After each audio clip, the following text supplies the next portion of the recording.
Qui n'en a pas rêvé? Se glisser dans la peau d'un oiseau et s'en aller planer au-dessus des rues de New York ou des plages de Miami. Ce que l'on verrait alors, le photographe belge Antoine Rose nous le montre avec la série Up in the Air. Avoir la chance de prendre des photos tel un oiseau à 600 mètres, parfois même 1 kilomètre ou plus, change complètement le point de vue que l'on peut avoir. C'est un point de vue tout à fait inhabituel. Quand on est en l'air, on se rend compte que l'homme en fait il est tout petit.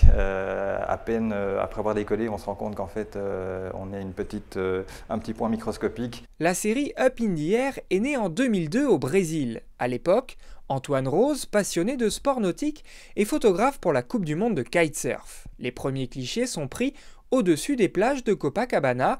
Au fil des années, les scènes photographiées se diversifient, mais la technique, elle, reste la même, une technique bien particulière.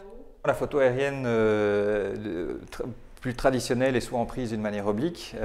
C'est vrai que moi ce qui m'intéressait pour accentuer aussi le côté abstrait, c'est d'avoir des prises de vue totalement verticales, donc qui nécessitent effectivement une technique un peu inhabituelle où je prends des photos à l'extérieur d'un hélicoptère en essayant vraiment de cadrer d'une manière totalement verticale en ayant absolument le champ libre et quasiment, je ne vais pas dire à 360 degrés, mais avec beaucoup de flexibilité qui renforce un petit peu le côté minimaliste de la scène photographiée.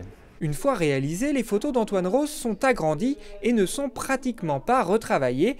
Elles nécessitent en revanche toute une préparation, car pour survoler en hélicoptère une zone comme Central Park, il faut prendre une série de précautions qui ne suffisent pas toujours.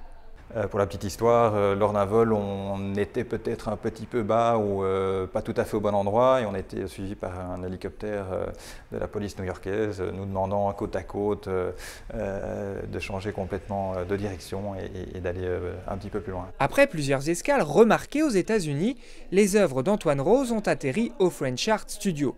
Micromégas, c'est le nom de l'exposition présentée par la Galerie d'art contemporain du 1er au 25 février. Il s'agit pour l'artiste du premier show personnel sur le sol britannique à Londres. D'ailleurs, le photographe se l'est promis, il survolera bientôt les rues londoniennes.